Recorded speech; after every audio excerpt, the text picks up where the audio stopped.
પુરુષોત્તમ માસ અધ્યાય 6 શ્રી કૃષ્ણ મળ માસનું દુઃખ સાંભળે છે। સુત પુરાણીએ આગળ કહેવા માંડ્યું, ગોલોકમાં હીરા મોતીના થાંભલાથી શોભાયમાન એવું ભગવાનનું મંદિર છે। ત્યાંનું તેજ જોઈ મળમાસ અંજાઈ ગયો। ભગવાન વિષ્ણુ તેને દોરીને આગળ ચાલવા લાગ્યા। દ્વારપાળોએ તેમને નમી નમીને પ્રણામ કર્યા। ભગવાન શ્રી કૃષ્ણ ગોપીઓના વચ્ચે રત્નજડિત સિંહાસન પર બેઠા હતા। તેમને વિનયપૂર્વક નમસ્કાર કરી અને બે હાથ જોડી ભગવાન વિષ્ણુએ અને મળમાસે તેમની સ્તુતિ કરવા માંડી। અમે આપને વંદન કરીએ છીએ, હે પ્રભુ, આખું જગત નાશવંત છે, કેવળ આપ જ અમર છો। નિરાકાર હોવા છતાં પણ આપ જગતના કલ્યાણ માટે અવતાર ધારણ કરો છો। આપનું સ્વરૂપ અનંત અને સચ્ચિદાનંદ છે। હે રાસેશ્વર, અમે આપને પ્રણામ કરીએ છીએ। મૃત્યુલોકના મનુષ્યોએ સુખ આપનારી આવી મધુર વાણી સાંભળીને ભગવાન શ્રી કૃષ્ણએ પ્રસન્ન વદને લક્ષ્મીપતિ અને મળમાસ સામે જોયું। ધ્રુજતા મળમાસને જોઈને પૂછ્યું, તમારી સાથે આ કોણ છે? તેનું મોં આટલું ઉદાસ કેમ દેખાય છે? ગોલોકમાં આવ્યા પછી કોઈ દુઃખી રહેતું નથી, તો પછી તેને એવું તે શું દુઃખ છે કે આમ થરથર ધ્રુજી રહ્યો છે? તેને આંસુ કેમ બંધ થતા નથી? શ્રી કૃષ્ણના આ બધા પ્રશ્નો સાંભળીને વિષ્ણુએ સિંહાસન પરથી ઊભા થઈને કહ્યું, હે મુરલીધર, આ કમનસીબ જીવનું નામ અધિક માસ છે। તેના દુઃખનો કોઈ પાર નથી। આ દુઃખમાંથી મુક્તિ મેળવવાની આશાએ તે આપને શરણે આવ્યો છે। બધા પ્રાણીઓ, વનસ્પતિ, મહિનાઓ એને ધણી વિનાનો કહે છે અને મળમાસ કહીને ચીડવે છે। કોઈક દયાળુના કહેવાથી તે મારી પાસે આવ્યો। તેને મને તેનું દુઃખ કહ્યું, આથી હું તેને આપની પાસે લઈને આવ્યો છું। આપ સંકટમોચન કહેવાઓ છો। હું તેને દુઃખમાંથી મુક્ત કરવાની આપને વિનંતી કરું છું।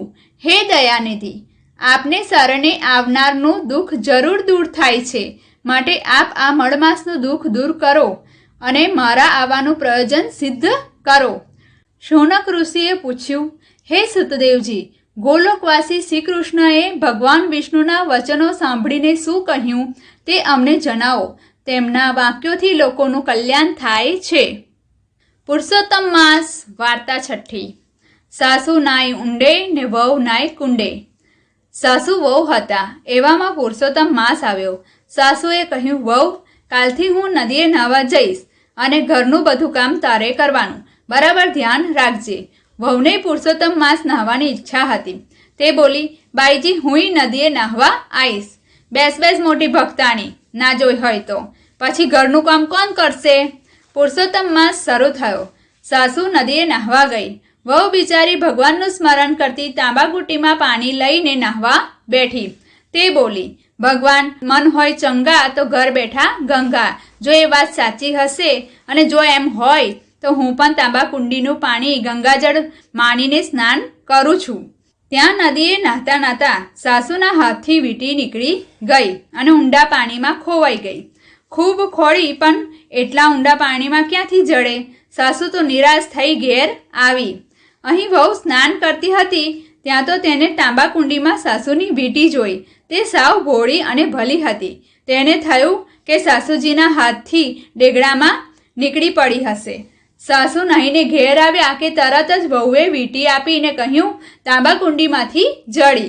સારું લાવ, એમ કહી સાસુએ વીંટી આંગળીએ ચડાવી દીધી। બીજે દિવસ પણ કૌતુક થયું। સાસુ નાહતા હતા ને ગળામાંથી હાર તૂટી ગયો અને તે નદીમાં ખોવાઈ ગયો। સાસુનો તો જીવ કપાઈ ગયો। બીજે દિવસ હાર પણ વહુને તાંબાકુંડીમાંથી જડ્યો અને સાસુને ઘેર આવતા જ કહ્યું, બાઈજી, લો આ હાર મને તાંબાકુંડીમાંથી જડ્યો। સાસુને શંકા પડી, તેનું મન ચક્રાવે ચડ્યું। તેને થયું, જરૂર વહુ ડાકણ થઈ ગઈ છે। નદીમાં ખોવાયેલી વસ્તુ તેને તાંબાકુંડીમાંથી ક્યાંથી મળે છે? આ તો જાદુગરની ચોટી મારા વીંટીને હાર એને જ ચોર્યા હશે અને ચમત્કાર બતાવ્યો। કોક દાડો કજિયો થાય ને આ ડાકણ મને ભરખી જાય તો? તેનો ઉપાય સૂઝ્યો।